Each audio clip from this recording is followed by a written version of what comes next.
ये तो आपको सांख्यिकी स्वयंसेवक से जुड़ी बहुत बड़ी खबर जो है आपके सामने लेकर हाजिर हुए हैं कि सांख्यिकी स्वयंसेवक की जो है वो आपको बताते चले कि बिहार में 72,000 सांख्यिकी स्वयंसेवकों को जिस तरह से समाधान यात्रा में नीतीश कुमार को ज्ञापन दे रहे हैं, उससे क्या लगता है कि सांख्यिकी स्वयंसेवकों की नौकरी होगी?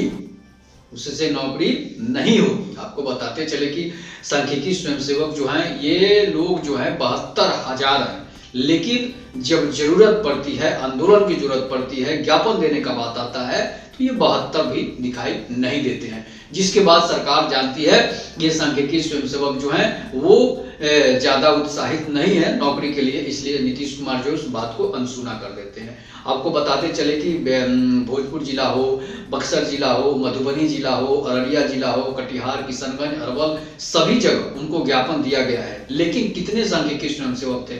जिले में कम से कम 5,000 सांख्यिकी स्वयंसेवक होंगे। लेकिन क्या होता है कि जब बारी आती है नीतीश कुमार से मिलने के लिए या आंदोलन की बारी आती है तो वहां पर 500 सांख्यिकी भी नहीं पहुंच पाते हैं। इसका मतलब है सांख्यिकी स्वयंसेवक का जो नेता है, जो प्रदेश अध्यक्ष है, जिला अध्यक्ष है, सभी जो है वो एक कायर की तरह है, मतलब कमजोर है और उनको आवाज उठाने के लिए आवाज ही नहीं उठा पाइएगा। जब आप अधिकार मांग रहे हैं और जब आपको आवाज उठाने के लिए भी आपके पास अगर शक्ति नहीं है तो फिर आप नालायक हैं, फिर आप कायर हैं, आपको उस पद पर आने का हक नहीं है।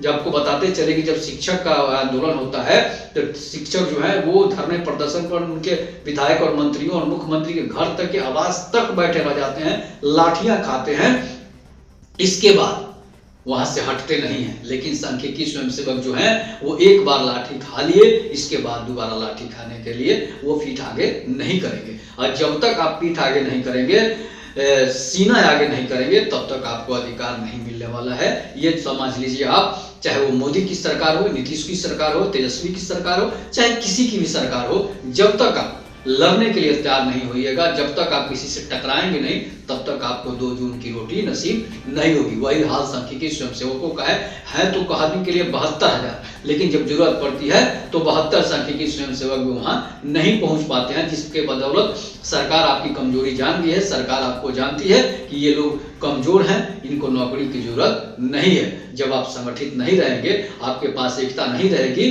तो नहीं मिलेगी आपको नौकरी। इसलिए कि नेता जब वोट का समय आता है तो वो अपना अपना बयान दे देता है। शिक्षा मंत्री बयान रामचरितमानस पर क्यों दिया?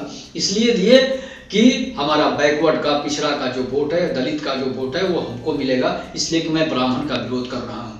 लेकिन जो है इसी तरह संगठित नहीं रहिएगा, अपने अधिकार के लिए नहीं लड़िएगा, आवाज नहीं उठाइएगा तो आपको नौकरी नहीं मिलेगी। आप कान खोलकर सुन लीजिए, आप लिख लीजिए, डायरी में नोट कर लीजिए कि आपको नौकरी नहीं मिलेगी। नौकरी के लिए आपको उठना होगा, आवाज लगानी होगी, आवाज जोर से लगानी होगी ताकि नीतीश के कान तक आवाज जाए और आपको नौकरी देने के लिए नीतीश कुमार मजबूर हो जाए। जब तक आप किसी को मजबूर नहीं करेंगे तब तक वो आपकी बातों पर ध्यान नहीं देगा, तब तक आपकी कोई वैल्यू नहीं रहेगी।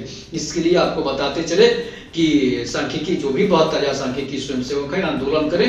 आंदोलन नहीं कीजिएगा तो आपको नौकरी नहीं मिलेगी। आप लाठी खाने के लिए तैयार होइए, आंदोलन कीजिए, तभी आपको नौकरी मिलेगी। नहीं तो ये नीतीश कुमार सुनने वाला नहीं है। तो नहीं अगर सुनने वाला है तो समझिए कि 2016 के बाद से आज तक 2023 तक आप बेरोजगार हैं और 2023 क्या 2047 तक भी आप बेरोजगार ही रहेंगे जब तक आप आवाज नहीं उठाइएगा, एक नहीं होइएगा, एक सुर में आवाज नहीं उठाइएगा।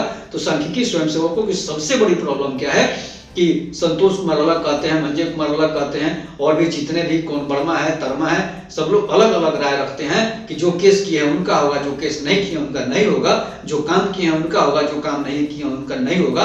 तो ये फूट आपको कभी नौकरी नहीं होने देगी। ना तो केस किया उनकी होगी, ना बिना केस वाले की होगी, ना काम करने वाले की होगी, ना 72,000 सांख्यिकियों की होगी जो एग्जाम पास करके बैठे हुए हैं।